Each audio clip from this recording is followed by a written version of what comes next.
Hello, नमस्कार विद्यार्थी मित्रांनो. पुरा आवाज येईल का रे सर्वांना? चला, सर्वांना आवाज व्यवस्थित येतोय? एकदा मला भराभरा सांगून द्या. तर लेकरांनो, आज आपण आपल्या प्राचीन भारताच्या इतिहासातील पुढील घटकाला सुरुवात करणार आहे, ती म्हणजे हडप्पा संस्कृती.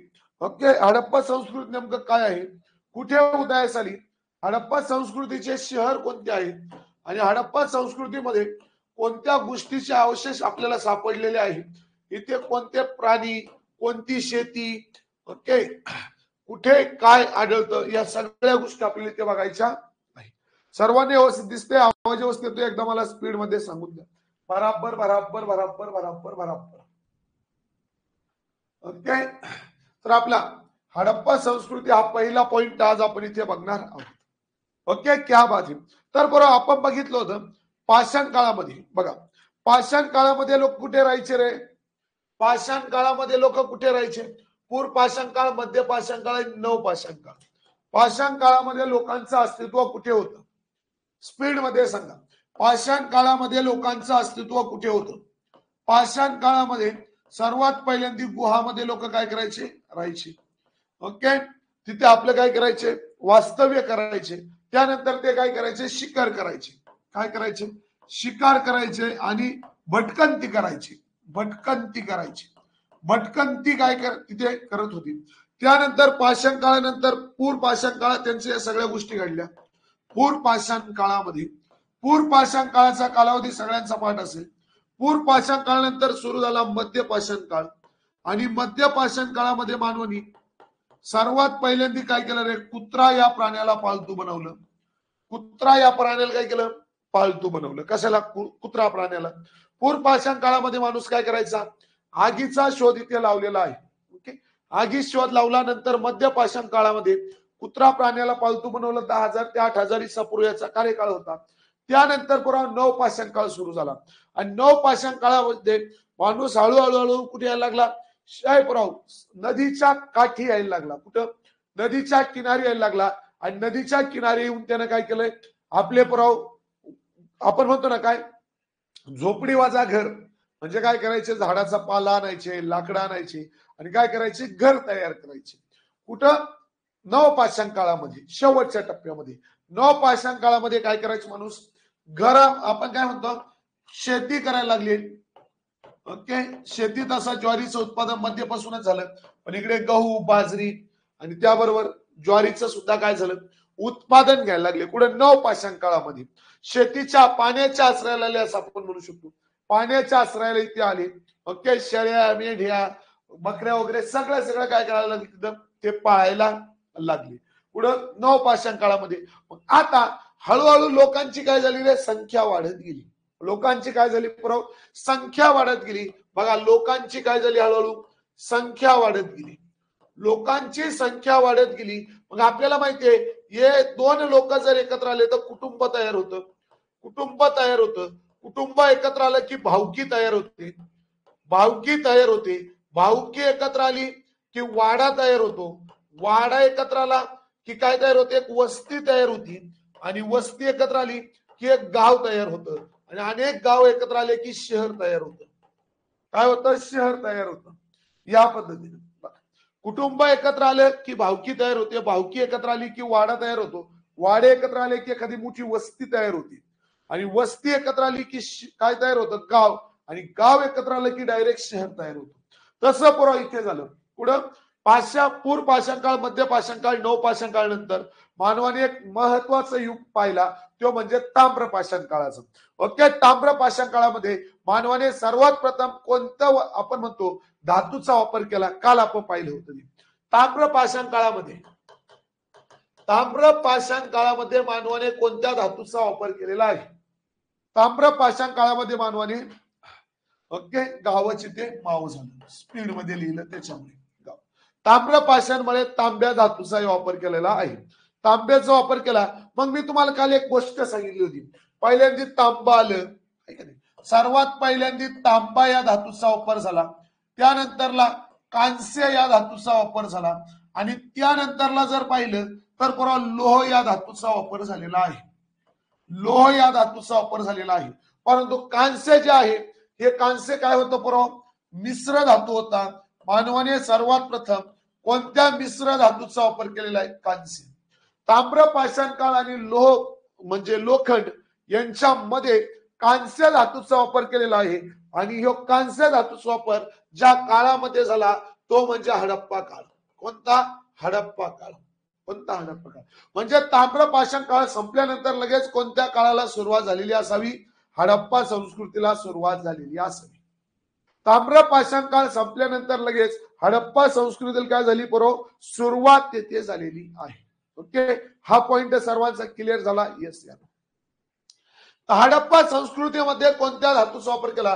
कांस्य धातू आणि दगड या दोन काय करायचे आपण म्हणतो साहित्य अवजारे ते वापरायचे. ओके, कोणते? कांस्य आणि काय? दगड याचे हत्यार ते काय करत होते? वापरत होते. कुठे? हडप्पा संस्कृतीमध्ये. मग इथं नेमकं काय? हे बघा, शहर आहे. ओके, जेव्हा परवा ह्या ब्रिटिशांनी भारतावर राज्य केलं त्या ब्रिटिशांकडे पुरं जेव्हा खायला काही नव्हतं ना, तेव्हा खायला तेव्हा आपले लोक आलिशान शहरांमध्ये राहत होते. आपले भारतीय लोक कुठे राहत होते? आलिशान शहरांमध्ये राहत होते.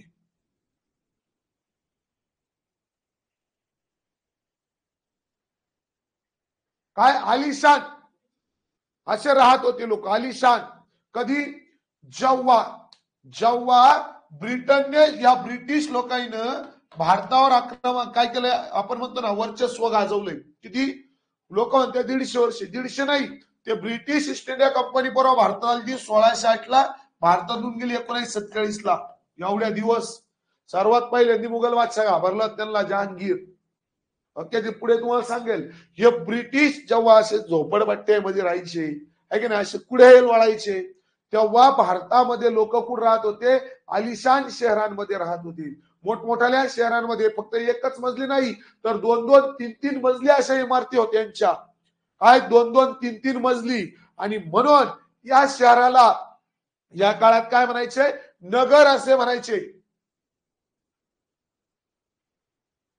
काय? नगर असे म्हणायचे. बाबा डाउनलोड कर ना, डायरेक्ट गुगल वरती जाऊन डाउनलोड होतात. नगर असे म्हणायचे. काय? नगर. जोपर्यंत पुस्तकाचं काम होत नाही तोपर्यंत नाही मी त्याच्याकडे विचार देणार. ओके, सध्या लेक्चर चालू आहे, तिकडे लक्ष द्या. नगर म्हणायचे. काय? नगर. काय? नगर म्हणायचे.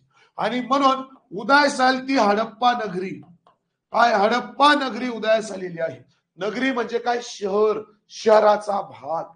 काय? शहराचा भाग. मग अशा पद्धतीने हळूहळू इथं काय झाला? विकास होत गेला. काय झाला? विकास होत गेला. लोकांचं राहणीमान बदललं, हावभावाची भाषा बदलली. म्हणजे मी काय करायचं, आता मराठी बोलतोय, काहीतरी वेगळीच भाषा बोलायचा. मग असं काय झालं? वेगळा समाज आला. पुढं इथं हावभावाच्या भाषा बदलल्या पुढं हडप्पा नगरीमध्येच. आणि याच हडप्पा नगरीला हडप्पा संस्कृती असं सुद्धा म्हटलं जातं. काय म्हणत्या? हडप्पा संस्कृती असे सुद्धा म्हणतात. ओके, नगरी म्हणजेच काय? नगर म्हणजेच काय? शहर. हडप्पा नगरी म्हणून आपण त्याला ओळखतो खरं. ओके, तर हा पॉइंट सर्वांचा क्लिअर झाला. हडप्पा शहर.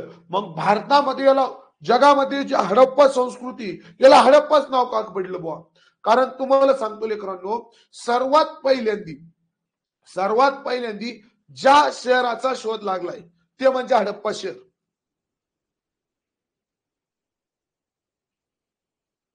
काय? हडप्पा शहर. ठीक आहे आकाश, तुला ब्लॉक आणून टाकेल डायरेक्ट बाबा. हडप्पा शहर. कोणता? हडप्पा शहर. सर्वात पहिल्यांदी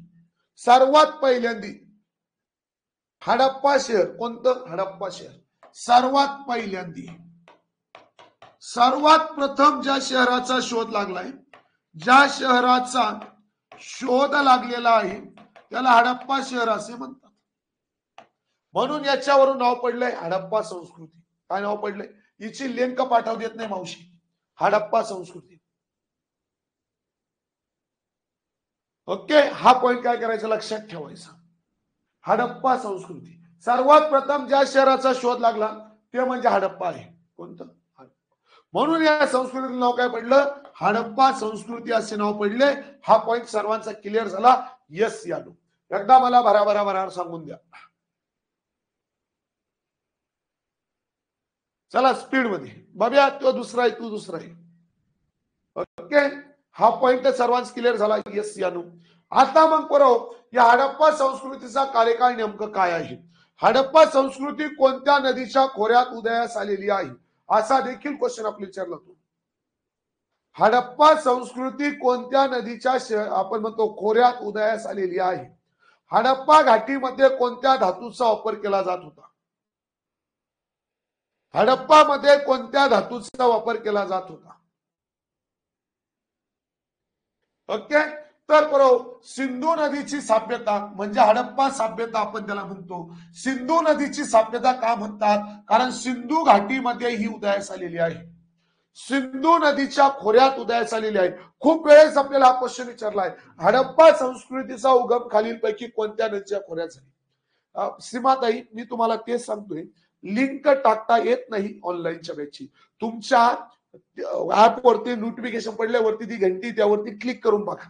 ओके, तुम्ही काय कराल, एक कमेंट 4 वेळेस कराल. तुम्हाला माहिती आहे ना आता टायमिंग काय असतो लेक्चरचा, बरोबर आहे का?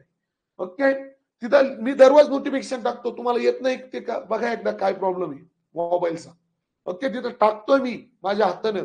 ओके, त्यावरती क्लिक करा, त्या नोटिफिकेशन वरती बघा, पडेल असेल हॅलो म्हणून. ओके, 3300 ईसापूर्व ते 1300 ईसापूर्व ह्यो काय झाला, हिचा कार्यकाळ आहे. काय? हिचा कार्यकाळ आहे.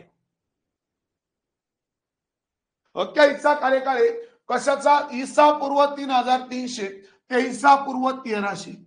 हिचा काय कार्यकाळ आहे? कशाचा? कशाचा आहे? सिंधू नदी सभ्यताचा, हडप्पा सभ्यतेचा कार्यकाळ आहे. हडप्पा सभ्यतेचा कार्यकाळ आहे. सिंधू घाटी सभ्यता कांस्ययुगीन सभ्यता म्हणून ओळखली जाते. सिंधू घाटी सभ्यतेला कांस्ययुगीन सभ्यता का म्हणतात? कारण इथं काय बरोबर, कांस्य धातूचा वापर केलेला आहे. हा पॉइंट लक्षात ठेवायचा. हा काय मिश्र धातू आहे, मिश्र धातू आहे, तुम्हाला वारंवार सांगतोय. ओके, पहिला मिश्र धातू कोणता वापरला? कांस्य. बरेच पोरं चुका करतात, बरेच पोरं काय करतात, चुका करतात. इथे मानवाने पहिल्या धातूचा वापर केलाय. कशाचा? पहिला धातू तांबा, परंतु पहिला मिश्र धातू कोणता आहे? कांस्य. तो पॉइंट लक्षात ठेवायचा. सिंधू आणि घागर किंवा हकरा नावाच्या नदीच्या खोऱ्यांमध्ये आपल्याला ही पाहायला भेटते.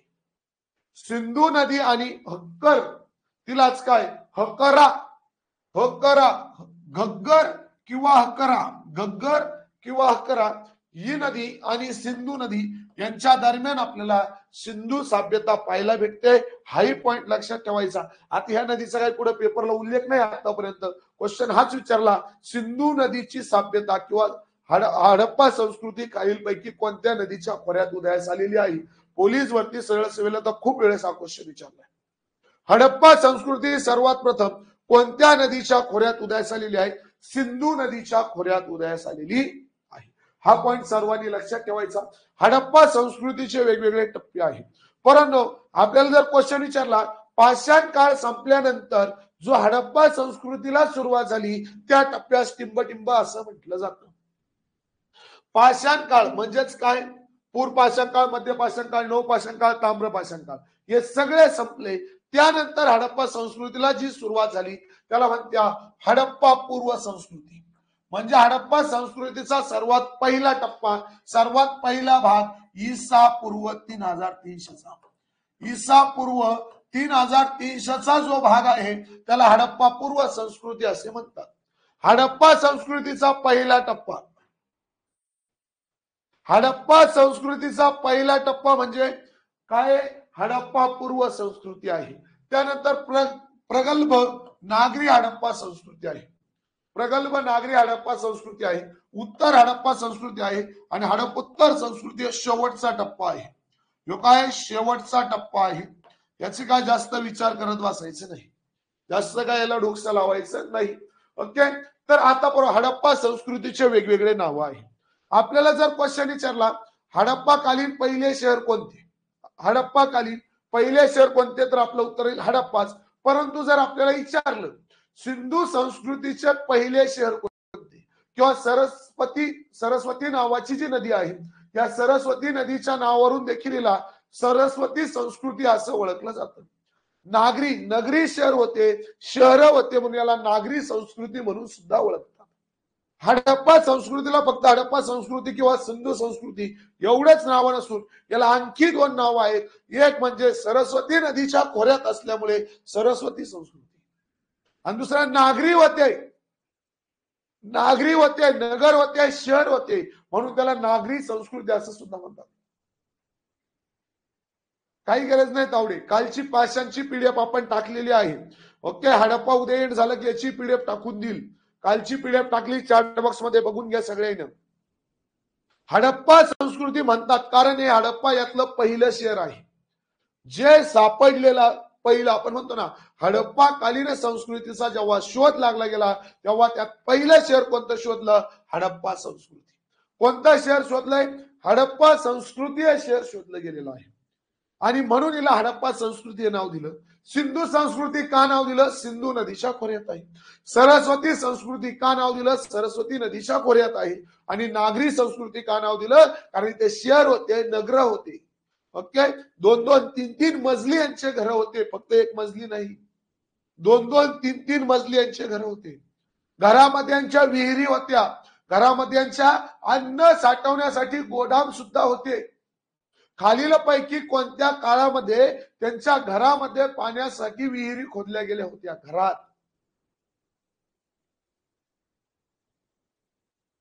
कुठे? घरात. ओके, तर त्या हडप्पा संस्कृतीमध्ये घरात सुद्धा विहिरी होत्या पोरं यांच्या. विचार करायची गोष्ट आहे. आणि यांचे घर म्हणजे एकदम सुंदर. बघा, या पद्धतीने असा काय असायचा? रस्ता असायचा, यांचा रस्ता, आणि या पद्धतीने काटकोन टाकला जायचा. काटकोनी यांचे रस्ते होते. हडप्पा संस्कृतीच्या लोकांच्या रस्त्याचा आकार कसा होता? काटकोनी रस्ते होते. काटकोनी रस्ते होते. कसे रस्ते होते पोरं यांचे? काटकोनी. क्वेश्चन विचारतात बघा, हडप्पा कालीन संस्कृती लोकांचे रस्ते कसे होते? काटकोनी रस्ते होते. काटकोनी रस्ते होते. ओके, 90 अंशाच्या कोणामध्ये, या पद्धतीने आपण मांडू. काटकोन म्हणजे 90 अंशाचा कोन. या पद्धतीने यांचे रस्ते होते. म्हणजे बेरजेचं चिन्ह, थोडक्यात काय? बेरजेचं चिन्ह. ओके, मग काय करायचे? आता हा जो रस्ता आहे ना, रस्ता हा यांचा रस्ता असायचा. हा यांचा काय असायचा? रस्ता असायचा. आणि या रस्त्याच्या दोन्ही बाजूने गटर असायची. काय? दोन्ही बाजूने काय असायची? गटार असायची. म्हणजे त्यांचं पाणी वाहून जाण्याचा थोडक्यात वढा असायचा. ओके, या बाजूला वढा असायचा, वढा. आताच्या आपण जर शहरामध्ये गेलो, ओके, तर शहरामध्ये काय होतं बघा, हा रस्ता आहे, हा इथून गटार आहे, आणि याच्यावरती काय पॅक केलंय? फरच्या टाकून पॅक केलेला आहे. फरच्या टाकून काय केलं? याच्यावरती पॅक केलेला आहे, किंवा सिमेंट टाकून पॅक केलेलं आहे. ते गटार काय केलंय? पॅक केलेलं आहे. आणि मग या गटाराची तर काय असे छोटे छोटे घर आहे. असे छोटे छोटे इटाचे बांधकामाचे घर होते. इटाच्या बांधकामाचे. आताच्या इंजिनियरला लाजवेल असे यांचे घर होते. आताच्या इंजिनियरला लाजवेल असे यांचे घर होते. बरोबर, या पद्धतीने, या पद्धतीने यांचे घर होते. आताच्या इंजिनियरला लाजवेल अशी. पाहिलं का? ह्यो त्यांचा काय? रस्ता आहे. हा त्यांचा काय? रस्ता आहे. रस्त्याच्या कडेला ही काय? गटार आहे. आणि त्या गटारेच्या पुढे यांचे काय असणार आहे? घर असणार आहे. ओके, घर असणार आहे. याला काय म्हणतो आपण? तर विटांचे पक्के घर. यांच्या काळात घर कोणते होते? विटांचे पक्के घर यांनी बांधलेले होते. पक्के घर होते पोरांचे, विटांचे पक्के घर होते. मग या घरामध्ये त्यांचं आहे की नाही सगळं साहित्य आहे की नाही? तू या भाषेत सगळे बाथरूम बिथरूम सगळं त्यांचं तिथंच. आंघोळी बिंगुळी करायचं सगळं, स्वयंपाक बिपाक करायचं सगळं त्यांचं एवढ्या एवढ्या घरात. घर काय लय मोठं नव्हतं बघा, एवढं एवढं घर. त्या घरामध्ये त्यांनी सगळी सोय केलेली. आणि हे घर फक्त एकच मजली नाही, मजल्यावर मजले, मजल्यावर मजले सुद्धा होते. हडप्पाकालीन घर कशाचे होते? विटांचे पक्के घर होते. विटांचे पक्के घर होते. हडप्पाकालीन घरांची रचना कशी होती? यांची रचना होती अय प्रभू एक रेषीय, एक रेषीय रचना होती. एक रेषीय, एक रेषीय रचना होती. आणि हडप्पाकालीन जे वस्त्या होत्या त्यामध्ये जे रस्ता होता त्या रस्त्याची रचना कशी होती? काटकोनी होती. या पद्धतीने मग परत इथंही घर, इथंही घर, इथंही घर, एक रेषीय, एक रेषीयांचे घर होते, बरोबर, एक रेषीय, एक रेषीय. आणि सर्वात महत्वाची गोष्ट म्हणजे तुम्ही ऐकलं असेल कधी, चीन नावाचा जो देश आहे, चीन नावाचा जो देश आहे, या चीन देशावर बाहेरच्या लोकांनी आक्रमण करू नये म्हणून या चीन देशाच्या आजूबाजूला भिंत बांधलेली होती. काय भिंत, भिंत बांधलेली आहे. ही जी भिंत आहे ना परव, ही भिंत जगातली सर्वात मोठी भिंत आहे. जगातील सर्वात मोठी भिंत कोणत्या देशात, असं क्वेश्चन विचारतात. सर्वात मोठी भिंत आहे, जगातली सर्वात मोठी भिंत आहे. तेव्हा हे जे लोक होते ना हडप्पाकालीन, हे लोक दुसऱ्यांच्यावर आक्रमण करीन असं अजिबात भेव नव्हतं. कोणी येईल बुवा आमच्यावर आक्रमण करीन बुवा, अजिबात त्यांना हे करणं काय असं नव्हतं बुवा.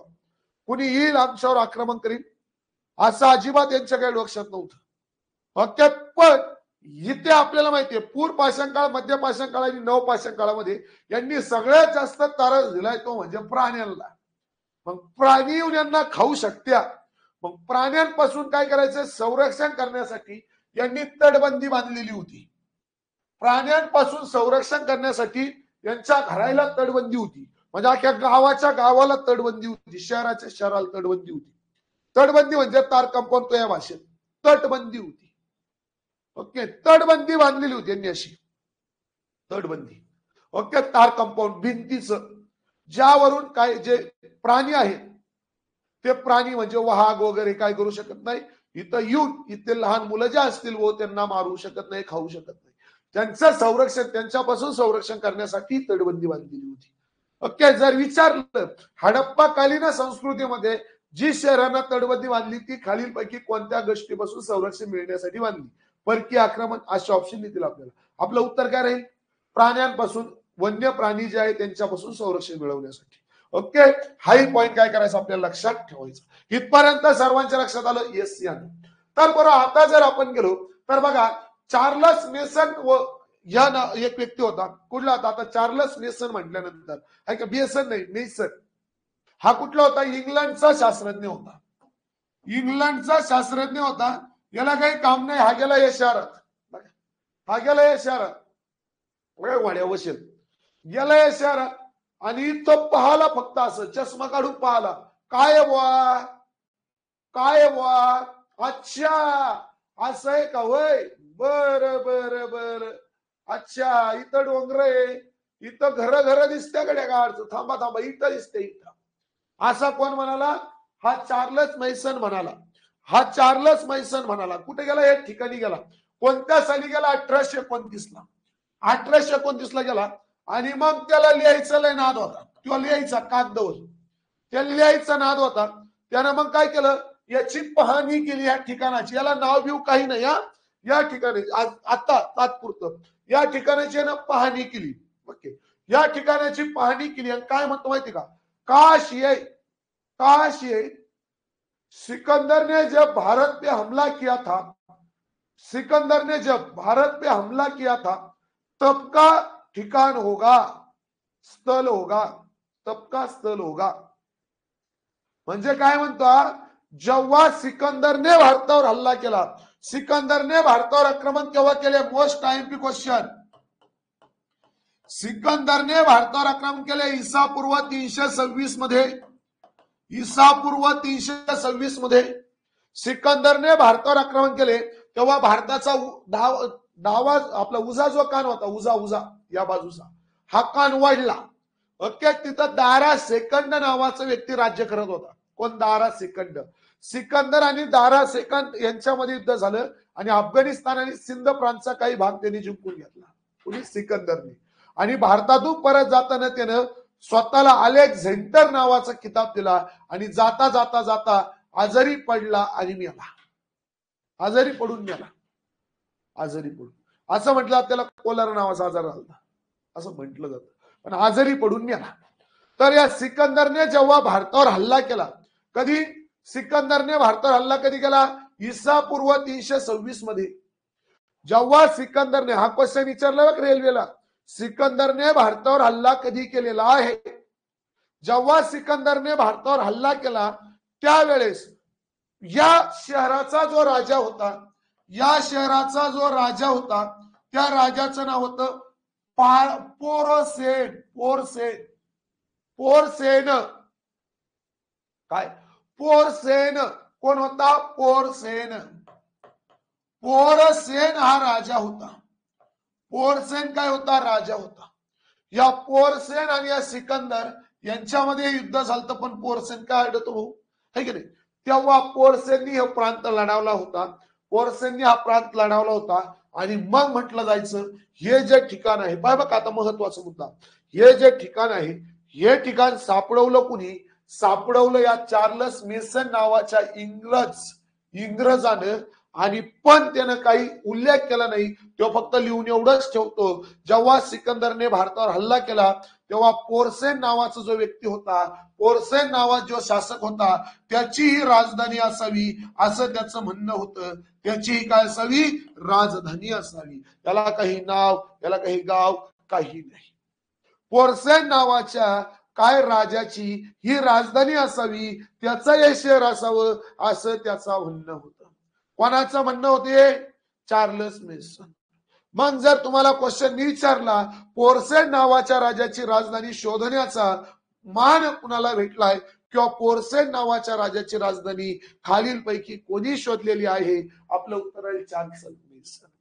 सर्वात प्रथम हडप्पा संस्कृतीमध्ये खालीलपैकी कोणत्या व्यक्तीने पाऊल ठेवला असा जर क्वेश्चन विचारला तर आपलं उत्तर काय राहील? Charles mason. पाऊल ठेवला. यानं नावं दिले, शोधलं बिदलं काही नाही, यानं फक्त पाऊल ठेवलाय. तिकडे जाऊ द्या म्हणून मरवा आपल्याला नको. पण चार्लस मेसन आपल्याला नको नाही, नको बाबा, काही भूतभीत असले तर काय करायचे असं म्हणला. आणि यानं काय परत डोकं लावलं नाही. पण यानं काय काम केलंय? एका कागदावर हे सगळ्या गोष्टी लिहून ठेवलेल्या आहे.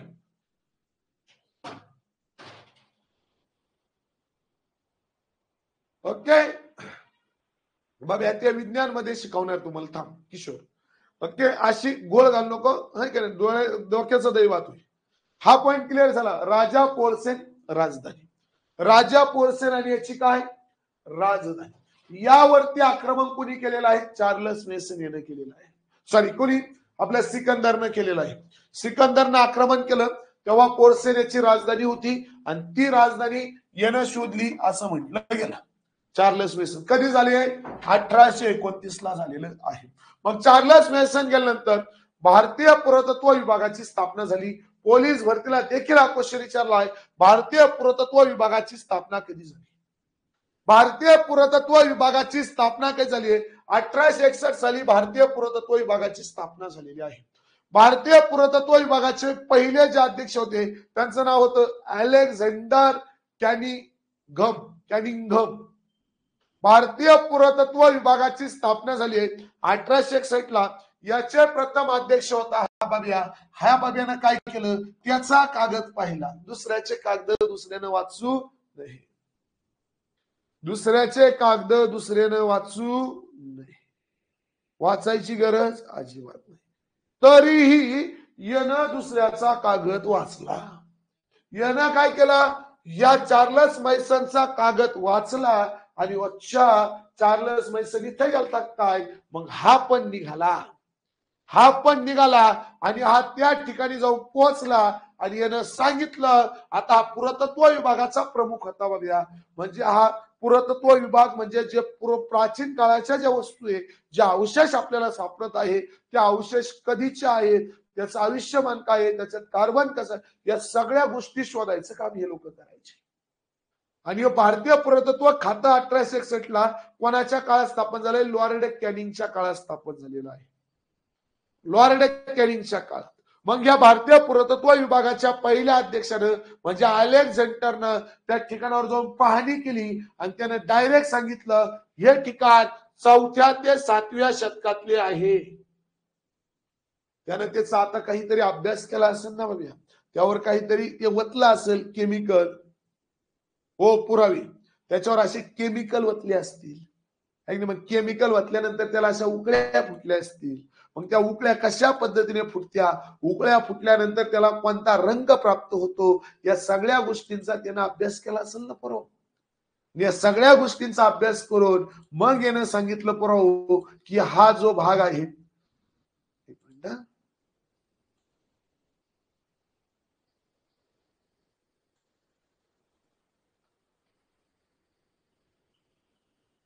काय झालं,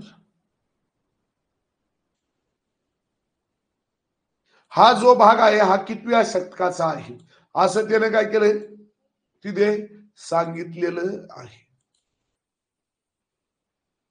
ओके, हा जो भाग आहे हा कितव्या शतकाचा आहे असं त्याने तिथं काय केलंय सांगितलेलं आहे. इथपर्यंत सर्व आले, यस या नो. 30 मिनिटं झाले, 30 मिनिटं लेक्चर चालू. ओके, 4थ्या आणि 7व्या शतकात हे ठिकाणं आहेत असं त्याचं म्हणणं आहे. ओके, हाही पॉइंट लक्षात ठेवा. त्यानंतर सर जॉन मार्शल 1921 ला हडप्पा शहराचे उत्खनन करून जगाला ओळख करून दिली. हडप्पा शहराची आपण म्हणतो काय शोध कुणी लावलेला आहे. ओके, हा फक्त काय म्हटला 4थ्या व 7व्या शतकातले हे ठिकाण आहे. परंतु 1902 पासून ते 1928 पर्यंत सर जॉन मार्शल नावाचा जो व्यक्ती आहे, सर जॉन मार्शल हा पुरातत्व विभागाचा प्रमुख होता. हा पुरातत्व विभागाचा प्रमुख होता. हाही ब्रिटनचा होता. इंग्लंडचे तिघही इंग्लंडचे ते विचारतात.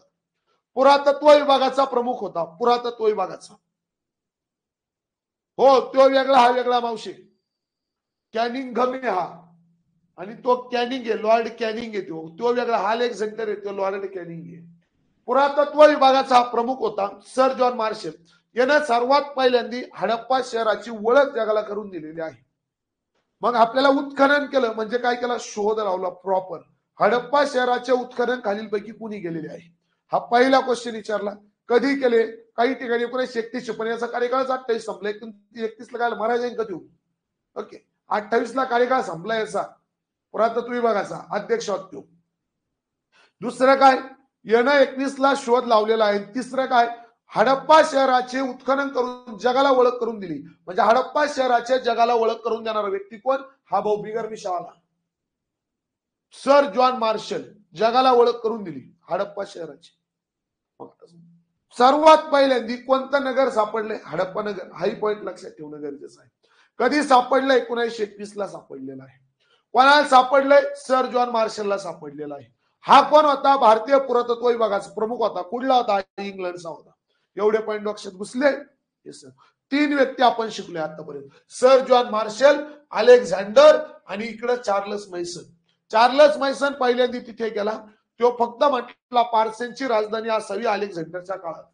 मग त्यानंतर हा म्हणला 4थ्या ते 7व्या शतकातला असावं. आणि हा बाब्या काय म्हटला डायरेक्ट, सर जॉन मार्शल हा म्हटला हडप्पा शहराचे उत्खनन केले आणि तो जगाला ओळख करून दिली, हे तुमचं शहर म्हणे. हे का म्हटलं असं, कारण इथे ज्या इमारती याला सापडल्या, हे घर याला सापडले बघा. इथे तुम्हाला घर दिसत असतील, माझ्या डोळ्याने बघा. ऐक नाही, तसं नाही दिसले तर तुला चष्मा देतो बाबा, काय लोड घेऊ नको. काय देतो मावाला, चष्मा देतो, काय टेन्शन घ्यायला. ओके, हे त्याच्या काळातलं शहर होतं. हे त्याच्या काळातलं काय होतं, शहर होतं, म्हणजे हडप्पा काळातलं. आणि हे हडप्पा शहर आहे. कोणतं शहर आहे, हडप्पा शहर आहे बघा. इथे लाल अशा इटाचे घर आहेत, लाल इटा वापरायचे. आता तू ह्या काळ्या आल्या, तू ह्या गुलाबी आल्या, या वेगळ्या इटा आल्या, काय की नाही, तू या त्रिकोणी ना अशा तशा मोकार आल्या. तेव्हा भाऊ प्रॉपर काम होतं यांचं, आहे की नाही. तवाचे घर अजूनही त्याचा पाया पक्का आहे. आणि आपल्या इंजिनियरनं मागच्या वर्षी बांधलेलं घर या वर्षी पडलं पण, मागच्या वर्षी बांधलेलं पडलं पण. आणि हे कधीच आहे, कितव्या शतकाचं, 4 ते 7व्या शतकाची घर आहेत. 4 ते 7 शतक बघा, विचार करा. मग तेव्हा त्यांचा इंजिनियर कसा असं. आणि हे घर यांचे एक एक मजली नव्हती. हा म्हणतो 2-2, 3-3 मजली यांचे घर होते. हे बघ, या घराची ताशा नाल्या होत्या, रस्ते होते म्हणे. कोण, हाच म्हटलं ते सगळं. कोण, तर हा पुरातत्व विभागाचा प्रमुख चार्लस मार्शल. मार्शल हा लक्षात ठेवून आपल्याला काय काळाची गरज आहे. ओके, सर्वात पहिल्यांदा हडप्पा शहराची शोध कुणी लावला असा क्वेश्चन जर आपल्याला विचारला तर direct sir John Marshall. John Marshall. माणसं दिसत नाही सर, नाही की नाही. आता मी जाऊन उभा राहतो तिथं, मग फोटो काढ बाबिया, मी जाऊन उभा राहतो मावाला काय सांग, हा माणूस इथला होता, हा माणूस इथला होता, आहे का नाही? मी उभा राहतो तिथं. बरं आहे की नाही? सर जॉन मार्शल याचा हा पॉइंट लक्षात ठेवा. ओके, बघ हे घर असे पडलेत म्हणे, म्हणजे हे घर काय होते, वाडे बिडे होते म्हणे ना, हा वाडे सुद्धा म्हटला, राजा महाराजा होता त्यांचे वाडे होते. मग जे हडप्पा संस्कृती, जसं आपण म्हणतो महाराष्ट्रात क्षेत्रफळ लगेच सांगतो आपण 3,07,713 चौरस किमी. आपण विचारतो महाराष्ट्राची पूर्व पश्चिम, लगेच आपण सांगतो. भारताची विचारलं तरी आपण लगेच सांगतो. तसं आपल्याला जर हडप्पा कालीन विचारलं तर काय बॉम्बा आणायच्या? हडप्पाच्या पूर्वेकडचं शहर कोणतं, पश्चिमेकडचं कोणतं ठिकाण, दक्षिणेकडचं ठिकाण कोणतं, उत्तरेकडचं ठिकाण कोणतं, हडप्पाच्या पूर्व पश्चिम उत्तर दक्षिण ठिकाणं कोणती, हडप्पाचं क्षेत्रफळ काय होतं, हडप्पाची उत्तर दक्षिण पूर्व पश्चिम किती, असे क्वेश्चन विचारते आपल्याला पुरवून. लक्षात घ्या, ही हडप्पाकालीन संस्कृती आहे. म्हणजे काय, हडप्पाकालीन हा भाग आहे. आता ही हडप्पा कुठं कुठं पसरली बघा, तर आताचा जो पाकिस्तान आहे ना, पाकिस्तान, आत्ताचा पाकिस्तान, आत्ताचा अफगाणिस्तान, बघा का, आत्ताच इथं अफगाणिस्तान, अफगाणिस्तान नावाचा देश, इथं पाकिस्तान नावाचा देश, इथं भारत नावाचा आपला देश आहे. या भारताची पश्चिम बाजू आहे, पश्चिम बाजू आहे, या भारताची उत्तर बाजू आहे. या भागात हे लोक पसरलेले होते. भारताच्या पश्चिमेला उत्तरेला पाकिस्तान, अफगाणिस्तान या देशामध्ये हडप्पा संस्कृती आहे. म्हणजे आपल्याला जर विचारलं प्राचीन काळाची हडप्पा संस्कृती वर्तमानमध्ये कोणत्या देशात आहे, नाही. प्राचीन काळाची हडप्पा संस्कृती, काळातील हडप्पा संस्कृतीचा भाग खालीलपैकी कोणता देश आहे, नाही. भाग कोणता देश आहे, नाही.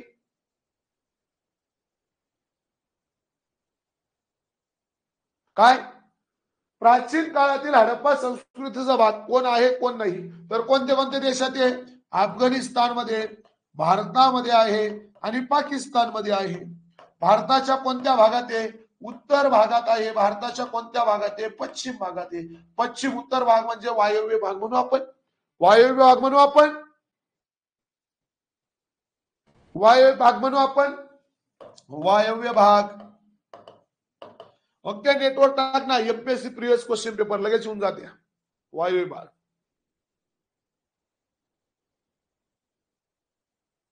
ओके, आला इथपर्यंत सगळे. हा कुठे कुठे याचा विस्तार लक्षात आला. आणि जो हडप्पाकालीन जी संस्कृती आहे, आता लक्षात घ्या बरोबर, याच्या जो आपण म्हणतो ना दक्षिणेकडचं जे टोक आहे, दक्षिणेकडचं दायमाबाद गोदावरी नदीच्या काठी, हडप्पा शहराच्या दक्षिणेकडचं टोक दायमाबाद गोदावरी नदीच्या काठी. हे तुम्हाला लक्षात दिसत नसेल, लोड यायचं काम नाही. ओके, आपल्याला फक्त मॅप काढायचा यांचा. ओके, गोदावरी नदी आपल्याला सर्वांना माहिती आहे. तेव्हा इथे गोदावरी नदी आहे आणि हा गोदावरी नदीचे ठिकाण आहे दायमाबाद.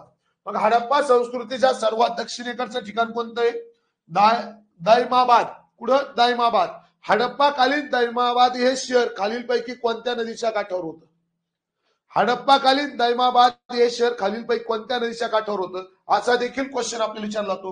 काय नाव याचं, दैमाबाद. दैमाबाद हे कोणत्या नदीच्या काठी आहे, गोदावरी. गोदावरी नदीच्या काठी आहे, कुठे, दक्षिणेला आहे. पुढे सर्वात दक्षिणेला आहे. हडप्पा संस्कृतीचं सर्वात दक्षिणेकडचं शहर आहे दैमाबाद, असं नाव येते खरा.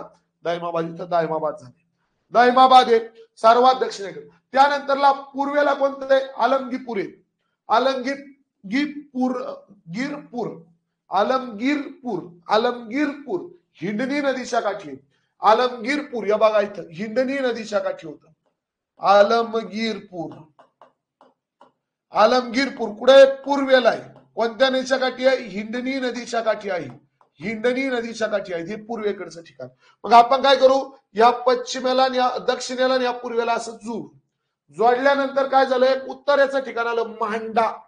उत्तरेचं ठिकाण कोणतं आहे, मांडा. बघा इथं मांडा नावाचे ठिकाण आहे आणि चिनाब नावाच्या नदीच्या काठावर आहे. चिनाब नावाच्या नदीच्या काठावर आहे मांडा हे ठिकाण. त्यानंतर इकडे वायव्याला आपलं सुरायकला नावाचं ठिकाण आहे आणि इकडे सुतकाजेदोर, बघा काजेदोर, सुतकाजेदोर दास नदीच्या काठी, सुतकाजेदोर दास नदीच्या काठावर हे पश्चिमेकडचं ठिकाण, यावाला पश्चिमेकडचं ठिकाण आहे. या पद्धतीने सूत कांगे बघा, कांजे दोर असं नाव आहे बघायचं. कोणती नदी आहे? दास नदी आहे. दास नदीच्या काठोरी ठिकाणी. हे कोणतं आहे? पश्चिमेकडचं ठिकाणी. पश्चिमेकडचं ठिकाणी. हे कोणतं आहे? उत्तरेकडचं ठिकाणी. उत्तरेकडचं. आणि परत इथं जोडलं असं, परत इथं जोडलं. हा झाला हडप्पाकालीन संस्कृतीचा भाग. मग याचं क्षेत्रफळ किती होतं? तर याचं क्षेत्रफळ होतं तेव्हा बरोबर 15 लाख चौरस किमीचा वर्ग. 15 लाख चौरस किमीचा वर्ग. 15 लाख चौरस किमीचा वर्ग. हडप्पाकालीन संस्कृतीचे क्षेत्रफळ किती? ओके, 15 लाख चौरस किमीचा वर्ग. तुला सांगितलंय ते दिसण्याशी मतलब नाहीये तुला, ते नावाची गरज नाहीये तुला. मी जे लिहिले ते गरजेचे. इथं तुम्हाला दाखवून दिले, त्यासाठी दिसणार नाही, मला माहित होतं ना, फक्त मी आप काढायचा होता आपल्याला. ओके, हा जो भाग आहे हे नाव आपण पुढे यादी घेणार, डायरेक्ट लोड नाही घ्यायचा. ओके, हा जो भाग आहे तो किती आहे? 15 लाख चौरस किमीचा वर्ग आहे. आणि याची ही पश्चिम बाजू आहे, तर ही पूर्व बाजू आहे. ही पूर्व पश्चिम किती लांबी आहे? भाग पूर्व पश्चिम किती लांबी आहे? 1600 किमी आहे. हडप्पा संस्कृतीची पूर्व पश्चिम किती आहे? 1600 किमी लांबीची आहे. पूर्व पश्चिम किती होती? 1600 किमी. आणि उत्तर दक्षिण किती होती? 1400 किमी. एवढे पॉईंट तुम्हाला पाठ करावं लागेल. हडप्पाच्या सर्वात दक्षिणेकडचं शहर कोणत्या नदीच्या काठी आहे? पूर्वेकडचं शहर कोणत्या नदीच्या काठी आहे? उत्तरेकडचं शहर कोणत्या नदीच्या काठी आहे? पश्चिमेकडचं शहर कोणत्या नदीच्या काठी आहे? क्षेत्रफळ किती आहे? 15 लाख चौरस किमीचा वर्ग आहे. त्याची उत्तर दक्षिण किती आहे? 1400 किमी. पूर्व पश्चिम किती आहे? 1600 किमी. उत्तर दक्षिण म्हणजे इथून इथपर्यंत ती झाली 1400 किमी. 1400 आणि 1600ची पूर्व पश्चिम उत्तर दक्षिण काय लांबी रुंदी आहे. कांस्य खनिज. आता बघा, कांस्य खनिज हा काय मिश्र धातू आहे. कोणत्या दोन मिश्रणापासून तयार केलाय? तांबा आणि टीन यांना जर एकत्र केलं तर कांस्य खनिज तयार होतं. कांस्य हे धातू तयार होतो. तांबा आणि टीन यांना जर एकत्र केलं तर कांसा धातू तयार होतो. सुमित चव्हाण, मी तुम्हाला मगाशी काय सांगितलंय, गुगलला सर्च करा एमपीएससी पीवायक्यू, भेटून जाईल. Okay, PYQ. तुम्ही जर वारंवार तीच जर करत असाल तर मास्तर मूर्ख आहे, असा त्याचा अर्थ होतो. ओके, काय म्हटलंय? तांबा आणि टीन. काय? तांबा आणि काय? टीन. तांबा आणि काय? टीन. ह्या आपल्याला काय होत्या? धातूंना जर एकत्र केलं तर कांस्य धातू मिळायचा. पण मॅटर चालता, भारताचा जो भाग होता, भारताचा जो भाग होता, या भारताच्या भागामध्ये राजस्थान नावाचं जे राज्य आताचं, या राजस्थान भागामध्ये खेत्री नावाची एक तांब्याची खाण होती. खेत्री नावाची काय होती? तांब्याची खाण होती. खेत्री नावाची तांब्याची खाण होती. खेत्री नावाची तांब्याची काय होती? खाण होती. तांब कशाची? खेत्री नावाची. पण तीन नावाचा जो धातू होता, आता कांस्य मिळवण्यासाठी तांबत आहे, परंतु त्यामध्ये टीन पण एकत्र करावं लागेल ना. मग हे टीन नावाचा धातू भारतात नव्हता. मग हा टीन नावाचा धातू काय करायचे लोक? आयात करायचे. हा आयात कुठून केला बघा? हा आयात केला शिर्तुगाय या ठिकाणावरून. शिर्तुगाय या ठिकाण कुठं होतं? तर हे अफगाणिस्तानमध्ये. अफगाणिस्तान इथून आयात करायची. शिर्तुगाय हे ठिकाण कुठं होतं? अफगाणिस्तान मधून. म्हणजे आपल्या गोष्टी लक्षात येतील. या हडप्पा संस्कृतीमध्ये काय करायचे? आयात निर्यात करण्याचा व्यापार सुरू झाला. म्हणजेच काय सुरू झाला? व्यापार सुरू झाला. आणि यांचा सर्वात महत्वाचा व्यापार होता कापूस. हडप्पाकालीन सर्वात महत्वाचं पीक कोणतं आहे? तर आपलं उत्तर आहे कापूस. हडप्पाकालीन सर्वात महत्वाचं पीक कोणतं आहे? कापूस. आयात निर्यात इथून सुरू होती यांची. आयात निर्यातच इथून सुरू झाली यांची. आयात निर्यात. ओके, व्यापाराची पद्धत सुरू झालेली आहे. व्यापाराची पद्धत. कापूस हे यांचा एक मुख्य व्यापार होता. हा पॉइंट लक्षात ठेवायचा. हे झाले आपले कांस्य खनिजा संदर्भात महत्वाचे मुद्दे. हडप्पा संस्कृती नियोजनबद्ध नगरा रचनेचे वैशिष्ट्य तुम्हाला सांगितले मी. ओके, इथं इंग्लिश ब्रँडचा वापर करत होती. इंग्लिश ब्रँड नाही, ब्रँड तू ही वेगळी. इंग्लिश ब्रँड म्हणजे तू ही वेगळा कार्यक्रम आहे. इंग्लिश ब्रँड म्हणजे काय? तर हे काय करायचे? अशी उभी एक ईट ठेवायची घराचं बांधकाम करण्यासाठी. त्यानंतरला अशी आडवी एक ईट ठेवायची. परत इथं आडवी एक ईट ठेवायची. अशा पद्धतीने काय करायचे, घराचं बांधकाम करायचे. या बांधकामाला इंग्लिश बँड असं म्हणतात. काय म्हणते, इंग्लिश बँड, ब्रँड नाही, बँड. ओके, या बांधकामाला इंग्लिश बँड म्हणायचे. इटा होत्या यांच्या या पद्धतीने. बघा अशी यांचे घर होते पूर्व. हे बघा, घरावर घर, घरावर घर. ओके, 2-2 मजली इथं दिसतं बघा, 2-2 मजली. इथं नाला दिसतो बघा, वडा वडा. ओके, वडा दिसतो बघा पाणी वाहण्यासाठी. ओके, पाणी वाहण्यासाठी. इंग्लिश बँड काय असतो ते लक्षात आला. यांचे घर कशाच्या स्वरूपात बांधले गेले होते, कोणत्या? इंजिनियर यांचा इंग्लिश बँडच होता बघा. यांचा इंजिनियर इंग्लिश बँड होता. घराला तडबंदी होती, नगरे चौकोनी होते, नियोजनबद्ध होते, चौरस, आयतकृती, गोल, त्रिकोणी असे यांचे घर होते. चौरस, आयतकृती, गोल, त्रिकोणी असे काय करायचे, हे घर बांधत होते. बघा इथं काही ठिकाणी आयतकृती, आयत म्हणजे 2 बाजू सारख्या, चौरस म्हणजे 4ही बाजू सारख्या, काही काही गोलच बांधायचे घुमटासारखे. ओके, काय घर बांधायचे लोक. तर यांच्या घराचा आकार कसा होता, हाही क्वेश्चन आपल्याला काय करतो, तिथे विचारला जातो. लिपी, आता बघा यांची जर लिपी आपण पाहिली, हडप्पा संस्कृती जर लिपी पाहिली ना, तर अजूनपर्यंत ही कोणालाच वाचता आली नाही. पण मला इथे बॉलवर्ड नाही घ्यायचं, मी तुला वाचून सांगेल. त्या लिपीवर बघितलं, एक शिंगी गेंडा दिसतोय, आहे का नाही, इथं माणसं दिसते आहे, हे तुला वाचून सांगतो मी, काय वर्ड घ्यायला. तर यांची जी लिपी होती ना, ही चित्रामध्ये होती. हडप्पा संस्कृतीची लिपी कशी होती बरोबर, चित्र होते यांच्या लिपीवर. काय चित्र, हडप्पा संस्कृतीच्या लिपीवर काय होते, चित्र होते. काय होते बरोबर, चित्र. म्हणून यांची लिपी काय म्हणली जाते, चित्रलिपी म्हटले जातं. काय, चित्रलिपी. आपली जशी लिपी मराठी भाषा कोणती लिपीतली तो देवनागरी, तशी यांची लिपी काय, चित्रलिपी. चित्रलिपी का, कारण त्यांची लिपी चित्रात होती. चित्ररूपी सुद्धा आपण त्याला म्हणतो, चित्रलिपी म्हणजे चित्ररूपी. यामध्ये बैलाचं, वाघाचं, हत्तीचं, गेंड्याचं, बकरीचं, म्हशीचं, त्यानंतर स्वास्तिक, नंतर युनिकॉर्न, एक शिंगी गेंडा, एक शिंगी गेंडा याला म्हणत्या. ओके, हे प्राणी होते. एकदा एमपीएससीनं क्वेश्चन विचारला, हडप्पा संस्कृतीच्या लिपीमध्ये खालीलपैकी कोणत्या प्राण्याचा वापर केला जात नव्हता, घोडा आढळत नव्हता. घोडा आढळत नव्हता. हा एमपीएससी 2016चा क्वेश्चन. घोडा राज्यसेवेचा घोडा आढळत नव्हता. यांच्या मग घोडा यांनी पाळला नाही का बुवा, घोडा यांच्या जवळ आला नाही का बुवा, घोडा यांच्यापेक्षा जोरात पळाला का, मग असे प्रश्न बऱ्याच जणांना आज पडलेले, त्याचं अजून काही उत्तर कोणी दिलेलं नाही. बैल होत, गाय, हो बैल होता म्हणले काय येणारच ना, वाघ होती, हत्ती होता, गेंडा होता, बकरी होती, म्हैस होती, युनिकॉर्न सुद्धा होती, म्हणजे एक शिंगी गेंडा होता, पण घोडा आढळत नव्हता. मग चला, पहिला पॉइंट काय, हडप्पा संस्कृतीची लिपी कोणती आहे, हडप्पा संस्कृतीची लिपी कोणती, त्याला अजून दुसरं नाव काय, चित्ररूपी. चित्ररूपी लिपी, दुसरं नाव काय, चित्ररूपी. हो सॉरी, गाय नव्हती. एक मिनिट, गाय नाही घ्या बघ इथं, राईट, घोडा आणि गाय नव्हती असं घ्या, घोडा व गाय नव्हती,